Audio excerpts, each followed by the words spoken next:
नमस्कार, राज की बात लेकर हाजिर हूं मैं राजकिशोर। और राज की बात में आज बात करेंगे कांग्रेस की अपनों पे सितम और गैरों पर कर्म करने वाली इस सियासत के पीछे क्या है राज। और साथ ही बात होगी अपनों से ही जख्मी शेर की तरह इस समय कैसे कैप्टन अमरिंदर बन रहे हैं बीजेपी की आस। और साथ ही उत्तर प्रदेश पर होगी बात, छोटे दल बन रहे हैं कैसे किंग मेकर। और अगर बात ना करें सिद्धू के आत्मघाती शॉट की तो राज की बात रह जाएगी अधूरी। इसलिए आगे देखिए, आपके लिए बहुत कुछ है।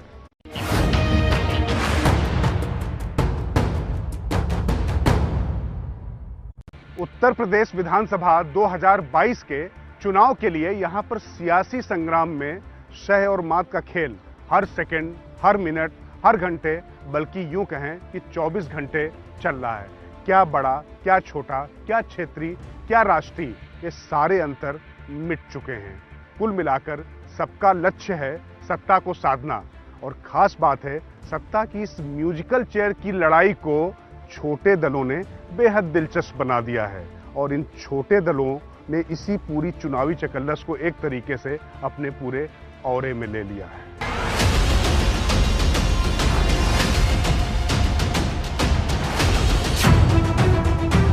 यूपी के सियासी समर में ओबीसी, अल्पसंख्यक और ब्राह्मण राजनीति अपने शबाब पर है। हर दल शह और मात में लगा हुआ है। बीजेपी के सामने चुनौतियां ज्यादा हैं, क्योंकि एक तरफ जहां जातिगत जनगणना से इनकार पर विपक्ष घेर रहा है, तो ब्राह्मणों पर अत्याचार के नाम पर माहौल बनाने की कोशिश लगातार जारी है। वहीं अल्पसंख्यकों को साधने के लिए होने वाली सियासत को ओवैसी की एंट्री ने हाई वोल्टेज कर दिया है।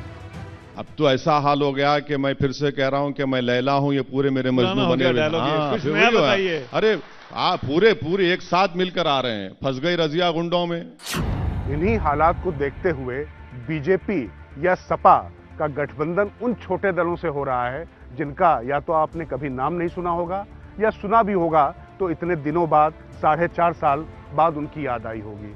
तो आखिर ये छोटे दल इतने महत्वपूर्ण कैसे हो गए कि ये दोनों जो प्रमुख दावेदार पार्टी हैं उनमें शामिल होने के लिए होड़ सी मची हुई है। तो यही राज की बात हम आपको बताते हैं कि कैसे ये छोटे दल इतने प्रभावी अब हो गए हैं। राज की बात यह कि महान दल, वीआईपी, निषाद पार्टी जैसे दलों और नेताओं का जनाधार भले ही सीमित है, लेकिन फर्स्ट पास्ट द पोस्ट चुनाव प्रणाली में इनकी भूमिका महत्वपूर्ण हो जाती है। जिस चुनाव में एक एक वोट का महत्व हो, वहां 5 से 10% की संभावनाओं को अपने साथ सहेजे छोटे दलों को दरकिनार तो कतई नहीं किया जा सकता। यही वजह है कि गोंडवाना गणतंत्र पार्टी के साथ सपा गठबंधन कर रही है और बीजेपी के गलबैया निषाद पार्टी के साथ हो रही है। राज की बात ये, इन गठबंधनों से एक तीर से 2 निशाने साधे जा रहे हैं। पहला तो ये कि जितने वोट सज जाएं, फिर जाति विशेष के वोटर या जो समाज उनके साथ जुड़ जाएगा वो भी उनके हित में रहेगा। लेकिन इसके साथ जुड़ी राज की बात यह है कि तमाम ओबीसी, ब्राह्मण, मुसलमान सबकी बात हो रही है। लेकिन इस बार दलित कार्ड नेपथ्य में है, लेकिन बीजेपी हाथी की माया से नावाकिफ बिल्कुल नहीं। यूपी में इस दफा के चुनाव में दलित विमर्श बेहद पीछे छूट गया है। कारण था दलितों की सबसे बड़ी नेता और बीएसपी सुप्रीमो मायावती का मौन धारण किए रहना। हालांकि प्रबुद्ध सम्मेलन के जरिए ब्राह्मण कार्ड फिर मायावती ने खेला है, जिसने खास तौर से बीजेपी को सतर्क कर दिया है। मायावती का हाथी बाजी पलटने का सामर्थ्य रखता है, इसको लेकर बीजेपी खासी संजीदा है। दरअसल अल्पसंख्यकों की राजनीति साधने में हर दल का दिल घबरा रहा है, क्योंकि एआईएमआईएम चीफ असदुद्दीन ओवैसी की फायर ब्रांड मुस्लिम वाली हार्डकोर सियासत सबका जीना मुहाल किए हुए है।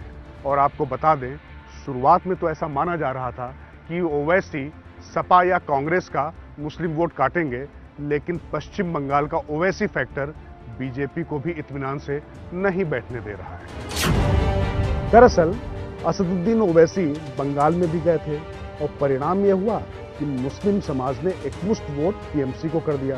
राज की बात यही ठीक डर बीजेपी को यूपी में भी सताने लगा है।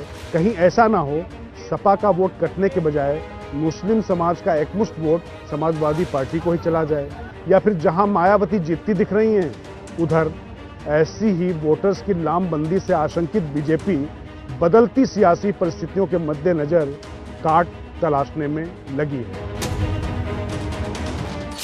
वैसे तो बीजेपी ने हर चुनावी गणित को साधने के लिए एड़ी चोटी का जोर लगा रखा है और उसके तमाम प्रबंधक या चुनाव मैनेजर सारे फार्मूले वहां पर अप्लाई करके समाधान तक पहुंचने में जुटे हुए हैं, लेकिन रोज नए सवाल खड़े हो जाते हैं, रोज नए मुद्दे खड़े हो जाते हैं।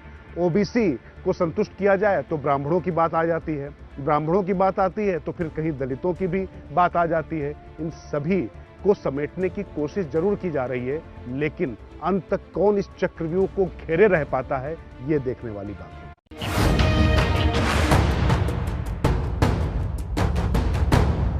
कांग्रेस की कलह अब बिल्कुल सतह पर है। यहां तक कि गांधी परिवार का तिलिस्म भी टूटता दिखाई पड़ रहा है।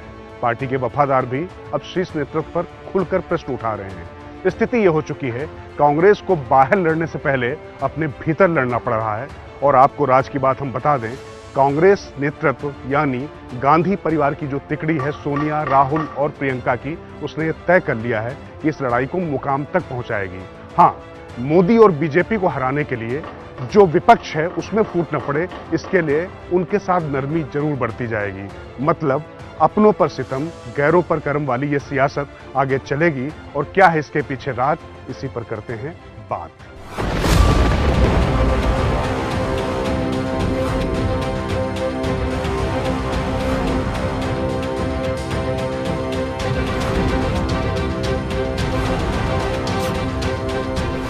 कह दिया दोपहर को, आपने सुना होगा कि I will be leaving the Congress party. तुम मुद्दों पे आओ, ये मुद्दे सुलटाओ, सिद्धू तुम्हारे पीछे चलेगा, तुम्हारी जय जयकार करेगा। कांग्रेस की जय जयकार हमेशा ही करता रहा।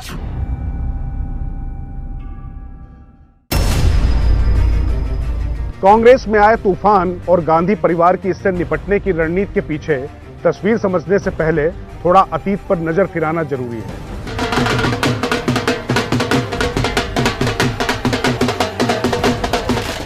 वाजपेयी सरकार के बाद कांग्रेस जब 2004 में सत्ता में आई और उससे पहले पार्टी बहुत खराब दौर से गुजर चुकी थी। राजीव गांधी की मौत के बाद पीवी नरसिंह राव की सरकार बनी, वही अध्यक्ष भी थे। इसके बाद राव ने सीताराम केसरी को अध्यक्ष बना दिया और राजीव गांधी की पत्नी सोनिया गांधी को संगठन से दूर रखा। इस दौर में कांग्रेस के वफादारों गुलाम नबी आजाद, अंबिका सोनी, अहमद पटेल, जनार्दन द्विवेदी और ऑस्कर फर्नांडीज समेत तमाम नेताओं ने सोनिया गांधी को काफी बवाल के बाद अध्यक्ष बनाया।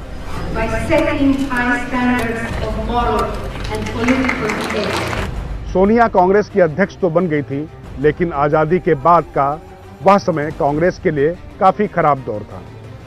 बीजेपी राष्ट्रीय विकल्प के रूप में खड़ी हो रही थी।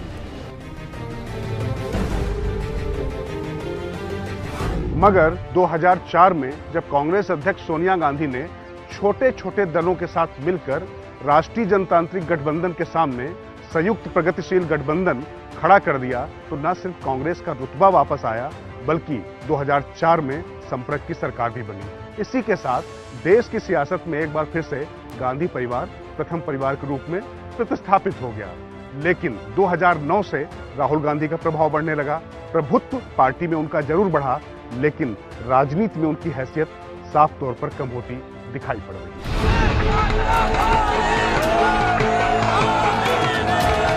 इसके बाद जब से मोदी का युग शुरू हुआ है, तब से लगातार राहुल सियासी रसातल में गए। 2019 में तो अमेठी से चुनाव तक हार गए।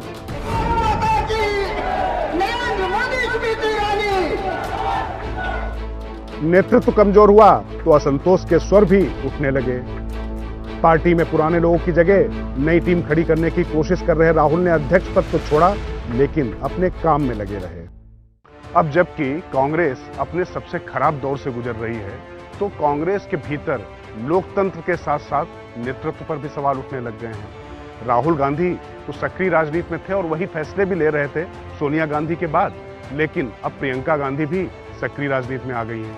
और खास बात यह है कि प्रियंका भी अपने ही तरीके से, अपनी ही शैली में काम करने की आदी हैं और अपनी ही चला रही हैं। ऐसी स्थिति में जबकि कांग्रेस के पास कोई पूर्णकालिक अध्यक्ष नहीं है, तो मां सोनिया गांधी कार्यवाहक अध्यक्ष के तौर पर वहां पर हैं और तीनों गांधी ही मिलकर पार्टी के सारे फैसले ले रहे हैं, जिसको लेकर असंतोष के स्वर अब ज्यादा मुखर और प्रखर होते जा रहे हैं। इधर कांग्रेस के वफादारों में असंतोष बढ़ता ही जा रहा था। कारण पद बचे नहीं, सरकारें सिर्फ 3 राज्यों में बची। राहुल या प्रियंका ने पुराने वफादारों की उपेक्षा कर नए लोगों की टीम बनानी शुरू की। वास्तव में राहुल गांधी पर सवाल संगठन से लेकर जनता के बीच में भी उठ रहे हैं। पार्टी के अंदर मांग उठी कि राहुल में नेतृत्व क्षमता की कमी कांग्रेस का बेड़ा गर्क कर रही है और ऐसे में कमान किसी और के हाथ में दी जानी चाहिए, वो भी परिवार के बाहर। वैसे प्रियंका गांधी भी सामने आई, लेकिन अभी तक वह भी कुछ प्रभाव छोड़ने में नाकाम रही। इधर कांग्रेस में राहुल गांधी ने पुराने छत्रपों या ओल्ड गार्ड को धीरे धीरे किनारे हाशिए पर लगा दिया। पिछले 17 सालों में कांग्रेस के अंदर फ्रंट लाइन टीम एक तरीके से राहुल गांधी की तैयार हो चुकी है। वो टीम भले ही सत्ता की दावेदारी में नरेंद्र मोदी से लड़ने में अभी नाकाम पाई जा रही हो, लेकिन एक बात आप मानकर चलिए कि अगर अब CWC भी होती है तो गांधी परिवार की त्रिमूर्ति को हिलाने वाला कोई नहीं होगा। राहुल की ये फौज उनकी सुरक्षा में पूरी तरीके से सक्षम है।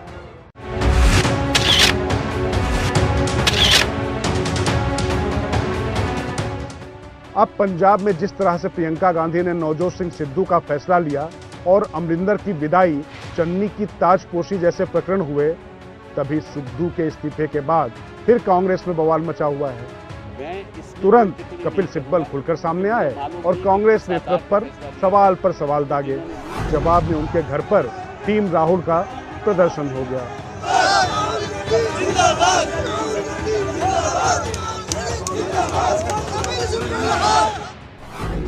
पी चिदंबरम से लेकर गुलाम नबी आजाद जैसे नेताओं ने इस हुड़दंग पर सवाल उठाए। कैप्टन अमरिंदर तो कांग्रेस से किनारा कर ही रहे हैं। पंजाब के सांसद व पूर्व मंत्री मनीष तिवारी ने भी खुलकर हमला बोला। अब कांग्रेस कार्य समिति या CWC बुलाने की मांग है, इसे जल्दी बुलाने को कहा भी गया है। मगर राज की बात यह है कि अब आवाज उठाने वालों को गाने लगाने पर पूरी तरीके से गांधी त्रिमूर्ति आमादा है। इन सब सवालों और तमाम कोलाहल के बीच भी एक बात राज की आप जरूर समझ लीजिए कि कांग्रेस गांधी की थी, गांधी की ही रहेगी। ये खास तौर से जो त्रिमूर्ति है सोनिया, राहुल और प्रियंका की, ये सुनिश्चित कर रहे हैं और उनकी रणनीति ये है कि कैसे एक पूरी नई कांग्रेस खड़ी कर दी जाए। मतलब जो पुराने लोग सवाल उठा रहे थे वो कैसे नेपथ्य में चले जाएं और पूरी तरीके से संगठन पर परिवार का ही कब्जा रहे, क्योंकि सीताराम केसरी यानी गैर गांधी कांग्रेस अध्यक्ष बनने का जो अनुभव है इस परिवार का, उसके बाद ये किसी गैर गांधी के पास पार्टी की कमान जाने दें, ये संभव होता नहीं दिखाई पड़ता। मतलब ये तीनों गांधी मिलकर ही पार्टी चलाएंगे, वो अलग बात है कि इनके बीच में भी फैसलों को लेकर अनबन होती है, सवाल भी उठते हैं, लेकिन वो परिवार का मामला है। उन्होंने कहा कि ये तीनों पार्टी में खुद को ब्रह्मा, विष्णु, महेश की तरह यानी सर्वशक्तिमान मानते हैं। वही किसी को बनाएंगे और वही किसी को बिगाड़ेंगे। इसके साथ ही आपस में भी शक्ति संतुलन साधने की कवायद चलती रहेगी, मगर किसी भी कीमत में कांग्रेस की संगठनात्मक कमान गैर गांधी के हाथ में नहीं जाने देंगे। ये बात अलग है कि उनकी इस जिद में कांग्रेस का संगठन अपनी हैसियत और वजूद इस तरह से खत्म होने के कगार पर है, लेकिन वो संगठन नहीं छोड़ेंगे। उनकी बात में दम भी दिखता है। तमाम नए पुराने नेता पार्टी छोड़ रहे हैं। जनार्दन द्विवेदी किनारा कर चुके हैं, PC चाको पार्टी छोड़ चुके हैं, सुष्मिता देव, कलेरो और संगमा भी तृणमूल में शामिल हो चुके हैं। कैप्टन अमरिंदर पार्टी छोड़ने का ऐलान कर ही चुके हैं। मगर कांग्रेस नेतृत्व खुद पर सवाल उठाने वालों से दूरी बनाकर एक नई कांग्रेस खड़ी करने की कोशिश कर रहा है कि जो उनकी आवाज में सुर मिलाए। इसीलिए उनकी पार्टी के नेताओं को दूसरे दल अपने यहाँ ज्वाइन करा रहे हैं, लेकिन उन दलों से कांग्रेस ना कोई अदावत रख रहा है, ना सवाल उठा रहा है। दरअसल वो उनके साथ मिलकर ही मोदी का मुकाबला करने की रणनीति बना रहा है। इसलिए बाहर से अपने यहाँ नेता भी आयातित किए जा रहे हैं। तो सारांश ये है कि अभी गांधी परिवार की पूरी लड़ाई पार्टी में पूरी तरीके से पकड़ बनाए रखने की और पार्टी के जो ओल्ड गार्ड हैं या जो तमाम नेता सवाल उठा रहे हैं परिवार पर, उनसे निपटने की है। इसके बाद पार्टी में जब पूरी तरीके से काबिज हो लिया जाएगा, वैसे कमान उनके हाथ में ही है, लेकिन जब कोई जरा भी चू चपड़ ना कर पाए, उसके बाद वो सत्ता की लड़ाई शुरू करेंगे। इसीलिए इन्होंने तमाम युवा लोगों की फौज बाहर से लानी शुरू की है, जैसे नवजोत सिंह सिद्धू से लेकर अभी कन्हैया कुमार, जिग्नेश मेवानी या हार्दिक पटेल इसी कड़ी में हिस्सा है। और ये देखने की बात होगी कि अपने पुराने नेताओं को ठिकाने लगाने के बाद इन आयातित नेताओं से कांग्रेस कितना आगे जा पाएगी या पीछे जाएगी।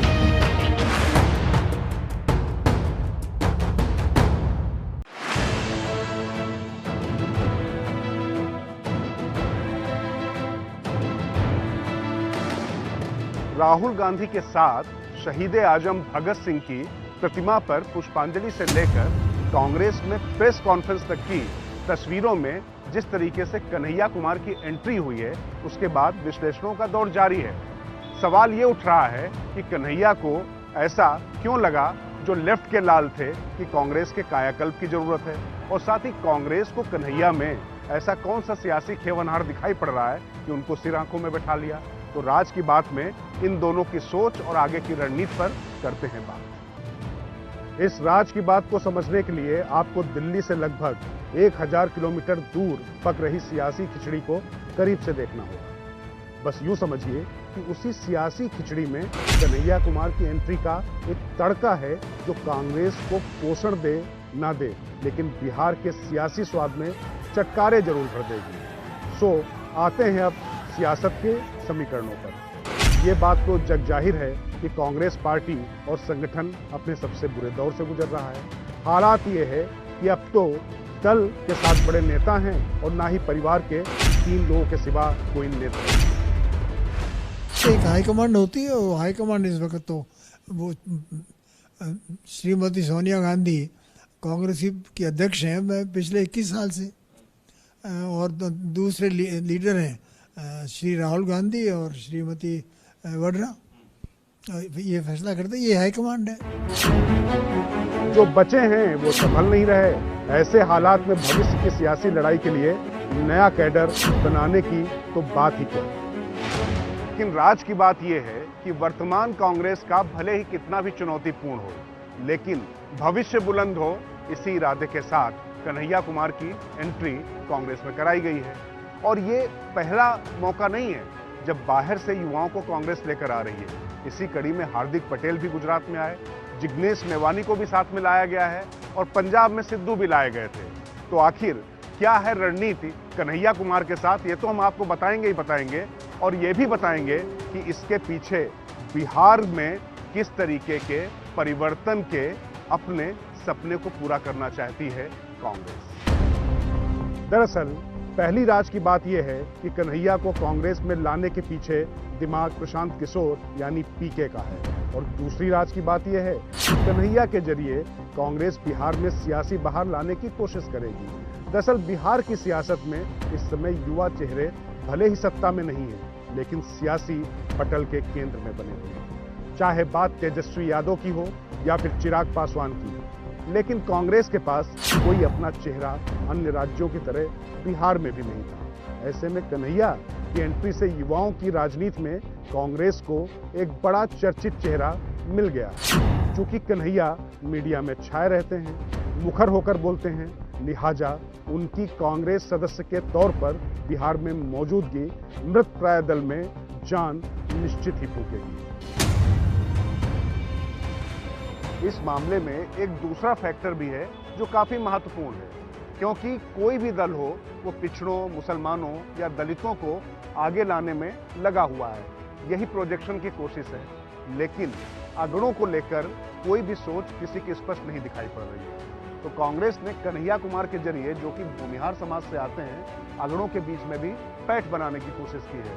और कन्हैया का चूंकि वामपंथी या जनवादी इतिहास रहा है, तो सांप्रदायिकता के खिलाफ एक वो बड़ा सिग्नेचर बन ही चुके हैं। इस तरीके से बिहार में कन्हैया को आगे करके कांग्रेस अपना खेवनहार बना सकती है। अगर कांग्रेस का यह फार्मूला सफल रहा तो लगभग 7% वोटर्स तक सीधी पहुंच पार्टी की बन जाएगी। चूंकि आरजेडी के साथ गठबंधन पहले से ही है, लिहाजा ओबीसी और मुस्लिम समाज तक पहुंचने की कोशिश तो पहले से जारी है। कन्हैया कुमार को कांग्रेस में नपी तुली गणित के साथ लाया गया है। चूंकि भले ही सत्ता में जेडीयू है, लेकिन कोई युवा चेहरा उनके पास भी नहीं है जो भविष्य में दल का झंडा बुलंद करे। ऐसा ही हाल बीजेपी का। सियासत की इस परिस्थिति में वर्तमान भले ही फिलहाल साथ ना दे रहा हो, लेकिन आने वाले समय में कन्हैया कुमार की कांग्रेस में एंट्री कुछ सकारात्मक परिणाम ला सकती है। हालांकि जिस तरीके से कांग्रेस में प्रवेश के समय कन्हैया कुमार ने खुद को तारनहार समझते हुए कांग्रेस को डूबता हुआ जहाज बताया, तो उससे एक खतरा यह भी पैदा हो गया है, कहीं आने वाले वक्त में वो नवजोत सिंह सिद्धू ना साबित होने लगे।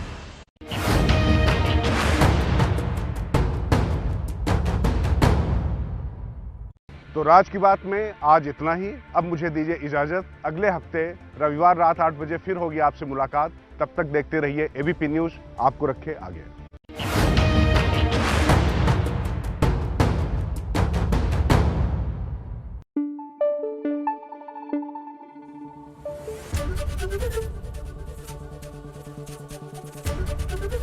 एबीपी न्यूज आपको रखे आगे।